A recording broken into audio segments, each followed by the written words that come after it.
Jikalau terlupa niat puasa malam hari, bagaimana puasa di siang hari itu? Tidak sah. Kerana Nabi kata siapa tidak permalamkan niat, tidak ada puasa baginya. Mereka puasa sunat. Itu jelas. Mana yubayitu siyam. Barang siapa tidak berniat pada waktu malam, wala siyam malam. Tidak ada siyam. Tidak ada siyam, tidak ada puasa baginya.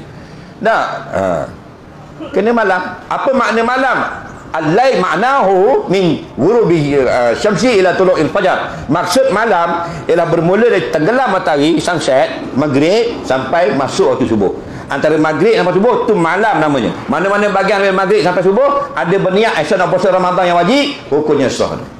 Sebab tu sebelum apa-apa malam pertama lagi niatlah sebulan. Ikut pandangan Imam Maliki. Aku berniat puasa sebulan penuh tahun ini kerana Allah Ta'ala sudah memadai. Jadi pada malam lain kita wajib niat. Malam terlupa sah. Nah, kan mudah.